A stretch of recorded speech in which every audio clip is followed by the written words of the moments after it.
Assalamualaikum warahmatullahi wabarakatuh. Selamat pagi saudara Kompas TV Jambi.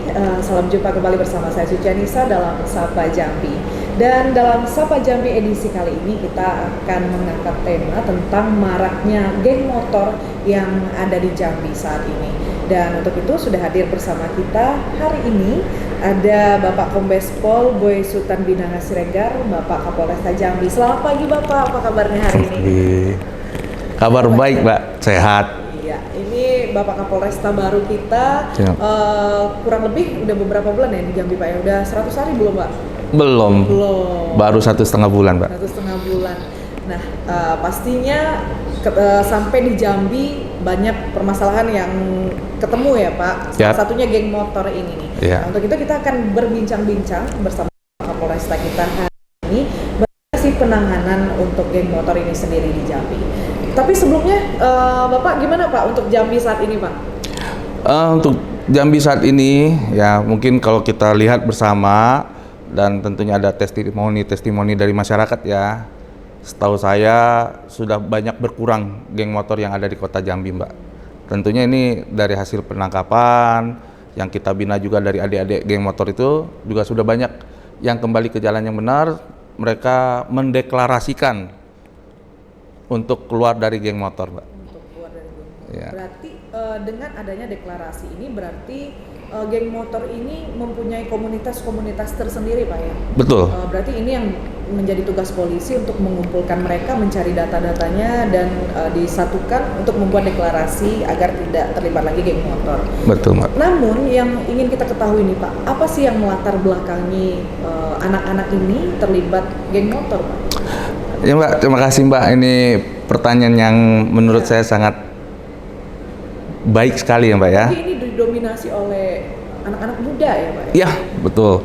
Jadi beberapa hari setelah saya menjadi Kapolresta, saya turun langsung untuk melaksanakan patroli yang ditingkatkan, ya, KRJD. Ya, kami mengejar beberapa anak-anak remaja.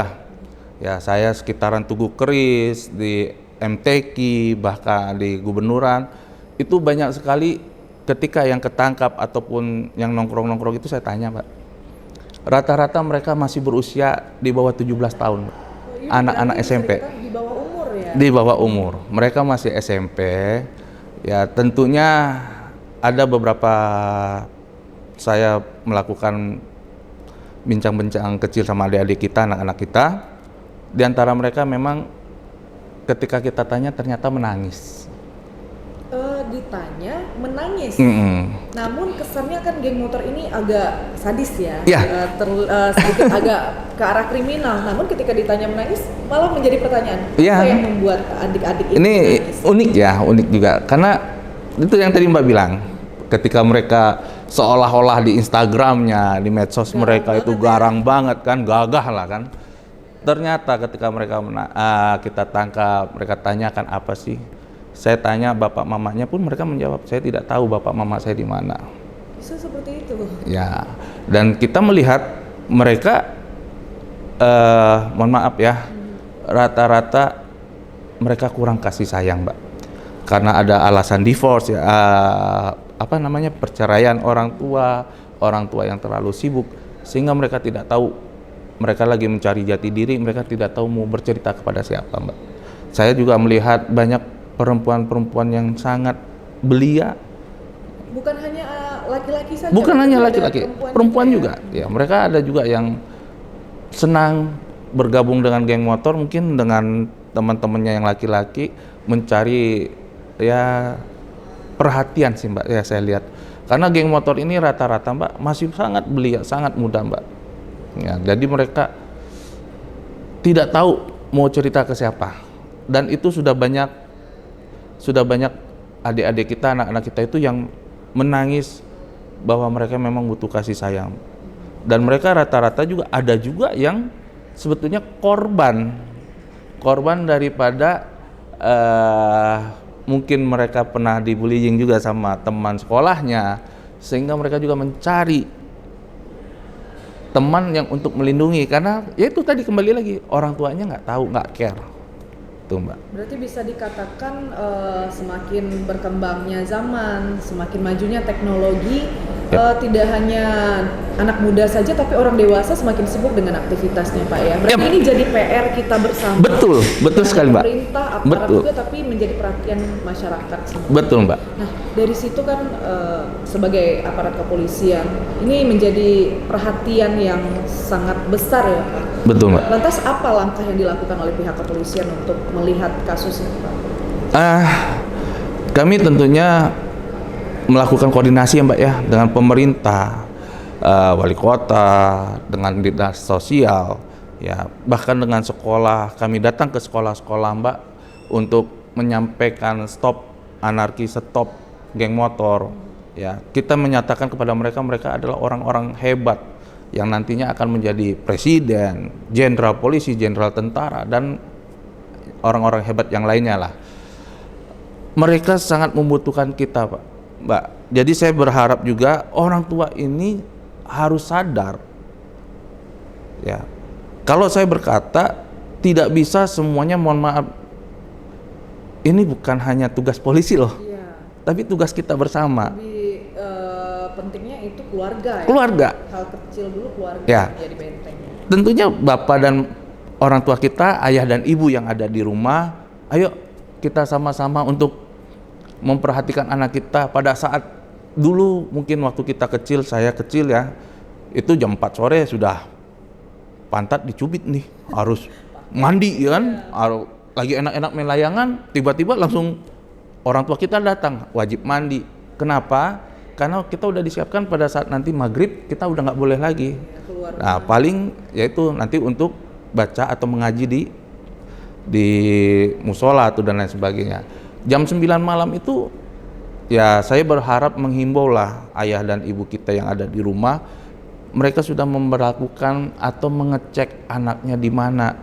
Karena ya di Tugu Keris ataupun di MTQ itu ada anak-anak kita jam 3 pagi, jam 2 pagi. Masih ada. Nah, berarti polisi pun sampai jam segitu masih melakukan patroli. Masih patroli. Kita tanya, bahkan sampai beduk maghrib, beduk subuh kita tanya, kok orang tua kamu ya, orang tua tidak menanyakan. Jadi ya mari saya menghimbau kepada orang tua kita, cintailah anak kita karena mereka butuh kasih sayang orang tuanya. Paling tidak mereka ada ya, karena sekarang ini sangat marak sekali geng motor, jangan sampai menjadi korban ataupun yang bisa menjadi orang yang berbahaya yang bisa mengorbankan orang lain, Mbak. Dan sebenarnya begini Pak ya, yang menjadi PR kita bersama mungkin peran keluarga menjadi benteng. Betul sekali. Untuk anak-anak ini tidak melakukan hal-hal yang berujung ke arah negatif. Betul sekali. Namun apakah saat ini Pak dari kasus ini, apakah akan diprogramkan ke depan mungkin sosialisasi terhadap orang tua mungkin melalui media sosial gitu? Ya kami sudah melakukan langkah-langkah itu ya Mbak ya. Kita dengan Pak Wali Kota juga yang baru juga ternyata kita sudah sepakat. Nanti kalau memang perlu kita akan melaksanakan rapat koordinasi untuk mereka dibina. Nah, dibina untuk bukan, tidak. Jangan dibinasakan karena kasihan. Mereka sebetulnya orang-orang yang perlu kasih sayang, Mbak. Namun Pak, kan adik-adik ini banyak secara tidak sadar melakukan tindakan kriminal. Contohnya mereka kan membawa senjata-senjata tajam yang mungkin berujung terlibat tawuran. Ini berujung ke arah kriminal. Namun ketika kita melihat umur, itu bagaimana Pak? Pasalnya dikenakan atau dilakukan pembinaan terhadap adik-adik ini? Kami masih mengupayakan, Mbak. Jujur ya, kami pribadi ya, kita mengupayakan untuk pembinaan dulu ya, Mbak. Kalau memang tidak bisa ataupun dia sudah kayak Bromo Cora, sudah berapa kali atau bahkan sudah melukai orang dengan senjata tajam, ya tentunya kita akan melakukan yang lebih tegas lagi ya, Mbak ya. Tentunya kita coba kasih peringatan lah pertama. Makanya itu saya sekarang ke sekolah-sekolah, kita datang ke kumpulan teman-teman kita, adik-adik kita, anak-anak kita itu di mana mereka kumpul, saya turun, saya sampaikan, ayo kita pulang, kita kembali lagi aja, nggak usah lagi. Kalau nongkrong tentunya ada waktunya. Kalau malam minggu masih wajar lah ya, sampai jam 9, jam 10, jam 11 itu wajar. Tapi kita kembali lagi ngecek lagi, Mbak. Ya, pastinya Saudara, untuk peran keluarga sangat dibutuhkan dalam mengawasi ya. Ini dari rumah dulu ya. Seperti apa didikan yang diberikan oleh orang tua terhadap anaknya, atas seperti apa perhatiannya. Nah, namun untuk kedepannya nih Pak, ini kan kita melihat di Jambi sejak mungkin Bapak menjabat, ini udah agak berkurang ya untuk aktivitas puji syukur ini. Namun kita tidak tahu nih ke depan seperti apa. Mungkin di awal-awal masih karena sejak Bapak menjabat nih mulai gencar ya pengawasannya. Nah, namun seperti apanya nanti kita akan bahas di segmen berikutnya dan tetaplah bersama-sama Jambi sesaat lagi.